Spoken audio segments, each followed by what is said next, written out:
Hello and welcome back to Asia Now. In this video, I'll tell you about 24 Filipinos deported from the Philippines, British expat arrested in 20-year-old murder mystery, more British tourists in trouble, Air Asia being taken to court over use of famous artwork, and more. Let's start off with the main story. On January 26, Philippines ambassador to the U.S., Jose Romualdez, confirmed that 24 Filipinos were deported from the U.S. for allegedly involved in minor criminal activities. This follows stricter immigration policies under the re-elected U.S. President Donald Trump, who prioritized deporting immigrants with criminal records. The U.S. government continues to review foreign aid programs, though the Philippines has been reassured that military assistance such as the $500 million allocated last year will not be affected. Approximately 350,000 undocumented Filipinos in the U.S. may also face deportation as part of these stricter measures. That's a whole bunch of Filipinos in the U.S. I knew there was like a large community, but I had no idea 350,000 undocumented. How do they even know that number? Like, if they're undocumented, then why are they still there and not have been taken care of before? Like, I'm not trying to it just doesn't make any sense to me how they're known the number and their whereabouts, but they're undocumented, yet they remain.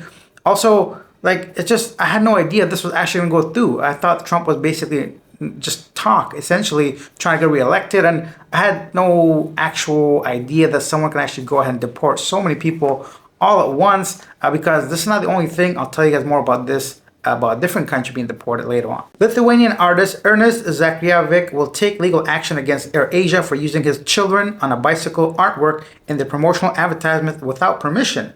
Zakriavic stated that despite his efforts to resolve the matter amicably over the last 2 months, Air Asia failed to make an offer that would reflect the value of the work or address the issue of unauthorized use, leaving him no choice but to pursue legal action. He claimed this was not the first time the airline used his artwork without consent, with his murals appearing in Air Asia's email campaigns, online advertisements, in-flight magazines, and more.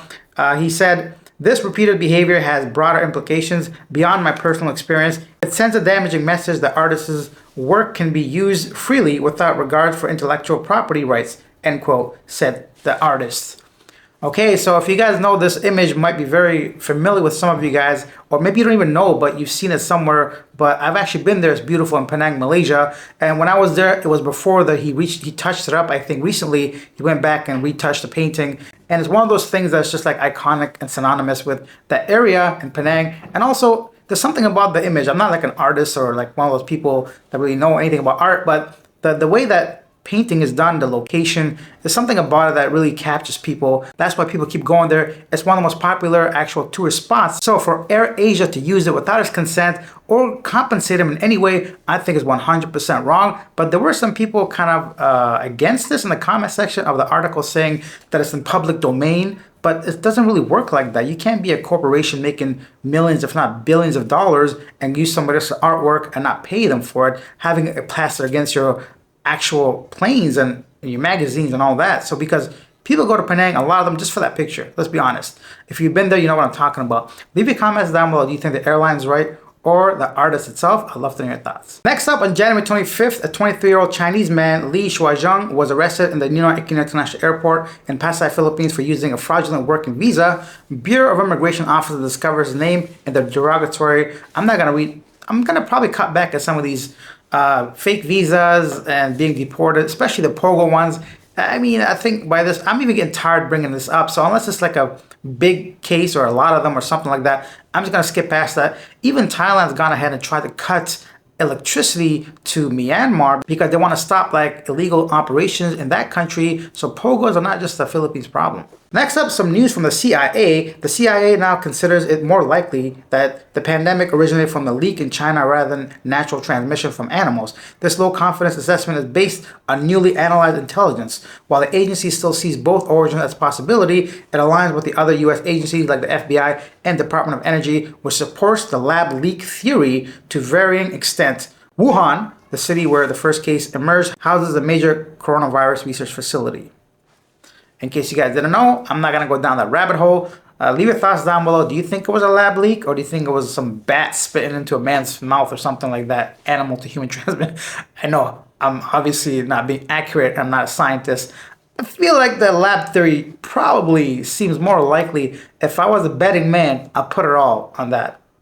And then David Armitage, a 62-year-old British man, was arrested in Thailand on January 23rd in connection with a 2004 murder of his Thai wife, Lambuduan Sikanya. Known for years as the Lady of the Hills, Lambuduan's body was discovered in the UK in 2004, partially unclothed and with no clear cause of passing due to decomposition. Her identity was confirmed in 2019 through DNA testing. Lambuduan married Armitage in 1991, moved to the UK, and later disappeared in 2004. Armitage left England for Thailand shortly after her passing, maintaining his innocence. Thai authorities arrested him following an investigation aided by the Thailand-UK Mutual Legal Assistance Treaty. He is now detained in Thailand and his visa has been revoked. Pretty sure he doesn't care about his visa being revoked. 20 years later, to be caught. Good.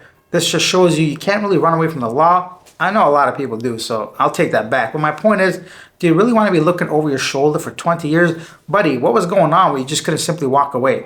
I don't understand those relationships. Like, control your emotions, bro. Sticking with British peoples, the 6 British nationals arrested in Phuket for possession. 6 British nationals were arrested in Phuket following a raid uncovering 6 kilos of that grass and 39 tanks, let's put it that way. The individuals, all on valid tourist visas, are now facing serious legal charges for unauthorized possession and potential intent to distribute. This incident highlights the importance of understanding and adhering to Thailand's strict laws when it comes to that kind of stuff, which carry severe penalties for violations. There was actually a recent kind of footage that was leaked online about a British dude showing some of the stuff that goes on in Thai prison. So it's not very nice.